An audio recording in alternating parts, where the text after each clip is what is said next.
Welcome back to the Holler. tnholler.com is where you can find us at the TN Holler on Twitter, Facebook, all of those places. We also have hollers hollering all across the state. Thanks to your support. Really appreciate it. If you're looking to buy or sell a home in Middle Tennessee, do it through Elisa Parker because she's very supportive of us. And if you need a lawyer, which the Texas Dems might, Abby Rubenfeld, Texas Dems State Party Chair Kendall Scudder is joining us. Kendall, how are you today? I'm doing great. How are you doing? Where are you, I guess, is the first question. I'm in Chicago. With the fugitives. Yeah, allegedly.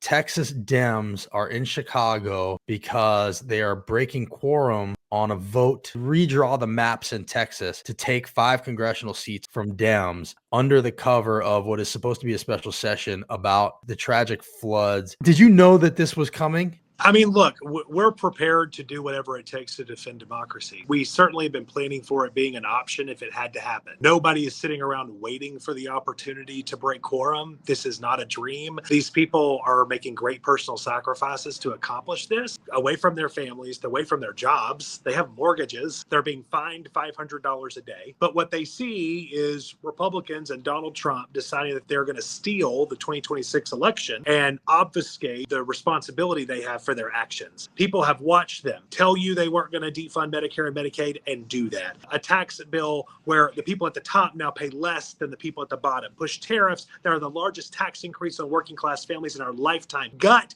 rural hospitals. I could go on. And so they should be held accountable for their actions. What they're doing right now is trying to steal 5 positions in the United States Congress so they don't have to. And we're going to do whatever it takes to make sure we're not allowing them to get away with this. So last night we saw governor basically threaten to take their seats away today, now almost. I think it's in like an hour. Also threaten them with felonies. How was that letter received? I mean, it's just a joke. I mean, anybody who saw that, who is familiar with Texas law, knows that that is not a thing he can do. It's just more red meat for his base. Now, does that mean he won't try? No. Democrats have been sitting around forever saying, this is unprecedented. This is unprecedented. Well, it's time we start acting unprecedented. Stop sitting around and being surprised whenever they do things that are outside typical decorum. They'll probably try to do this, and we're going to fight them tooth and nail. It is unacceptable for them to think that this is appropriate. What they're doing is driving a dagger through minority representation all across this country. If they're successful in Texas, they'll take it up to the Trump Supreme Court,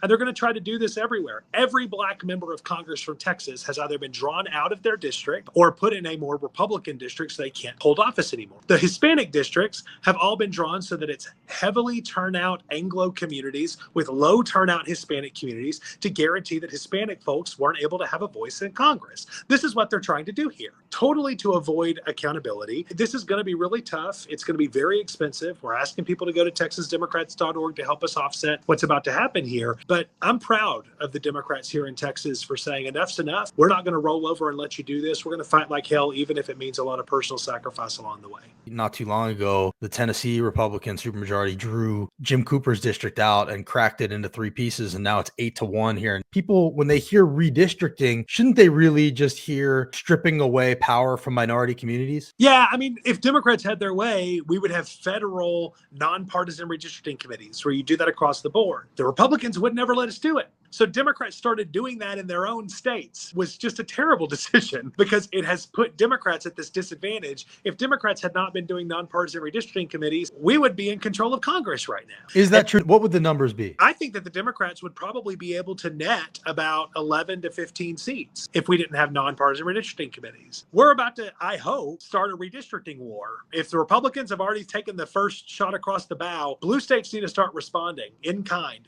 It is the only way you will get national nonpartisan redistricting committees is to get Republicans to come to Congress crying about how Democrats have been drawing up blue districts. Otherwise, they're going to keep trying to run amok on our government. You got to take a step backwards to take a big leap forwards. And that's what I think this is going to have to be in the nonpartisan redistricting committee front. So we saw Governor Newsom join the fray. He actually, I think the first time he talked about it was to me here in Nashville. Now we've seen Governor Hochul in New York. Do you think that is resonating with Texas Republicans? Let's be honest, they're not very bright people.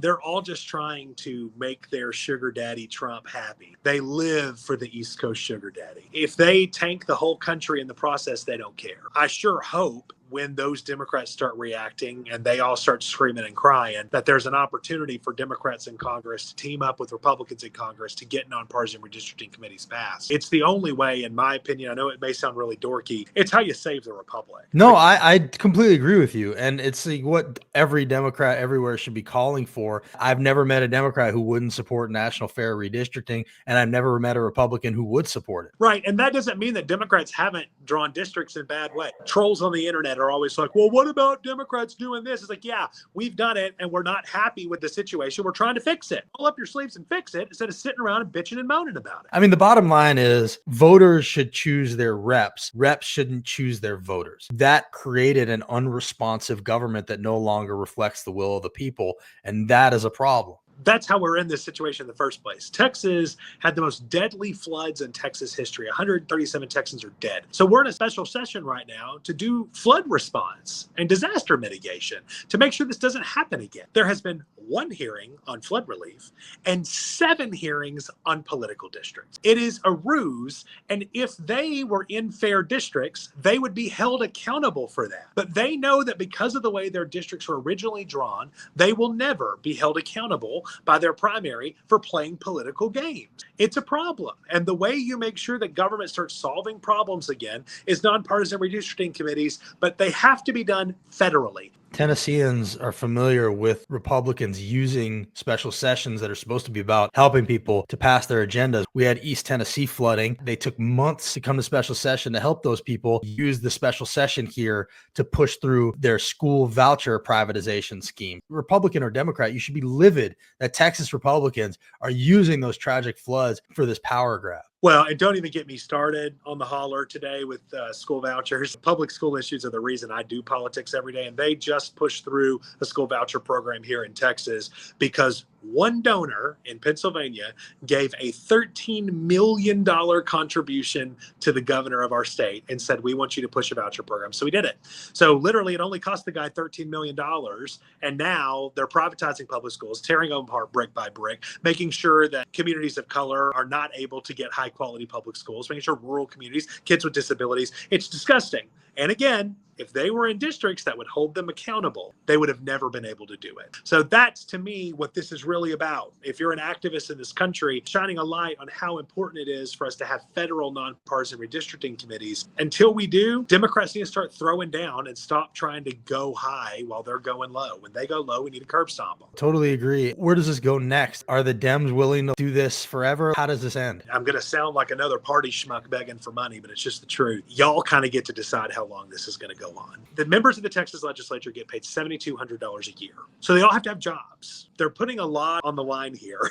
And they're also being fined $500 a day personally by the governor for every day that they miss. So at great personal expense, they're here. If the American public is willing to support them by going to texasdemocrats.org and making a contribution to the Redistricting Defense Fund, they can help offset some of these costs and be helpful on the political attacks in their districts, things like that. But if they aren't able to get the type of support, they're humans and they're going to be able to do this as long as they can. At some point, it'll run out. So that's kind of our plea to the country right now. It's a whole lot cheaper to help them now than it is for you to have to compete in all these congressional districts. You finally have Democrats standing up and fighting back and doing the right thing, which is what everyone's been clamoring for years. It's the only reason I became chairman is because we wanted a fighter. Now that you got it, what can we do to support them? Let them hold down the fort as long as possible. It's texasdemocrats.org. Thanks for hopping on here. I don't know if the Dems would be willing to do what your Dems are doing right now. So it's inspiring to see it happen. Hopefully people will support it. Please let these Democrats know that y'all appreciate them. Shoot them a quick email, call their office. Hey,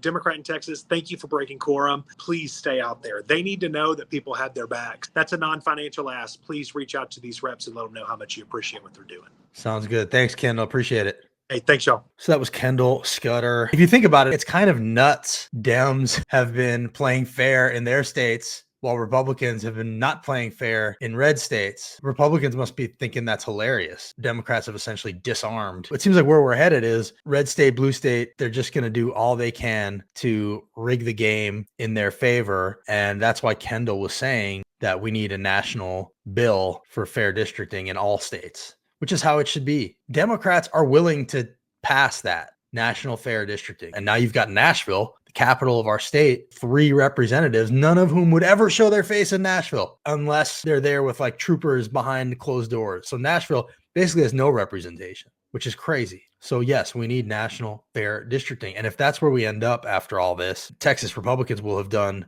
the country a huge favor by overreaching like this. We come here today with absolute moral clarity. This is absolutely the right thing to do to protect the people of the state of Texas. They are using a special session that's supposed to be about helping flood victims to grab power. Even if you're a Republican, how can you stand by that? It's so gross. And that is what we saw Governor Lee do here in Tennessee, where we had floods in East Tennessee. The highways were gone, people died, and they used that as an opportunity to push through their voucher scheme. It's unconscionable. I don't care what party you're in. How do you justify that? How do you defend that? You had Republican mayors and school board members talking about how horrible that was. But again, where's the accountability? They don't pay the price for it at the ballot box. So why would they stop? And I think that brings us back to this idea of gerrymandering and politicians picking their voters as opposed to voters picking their politicians. Thanks for following, and we'll see you next time.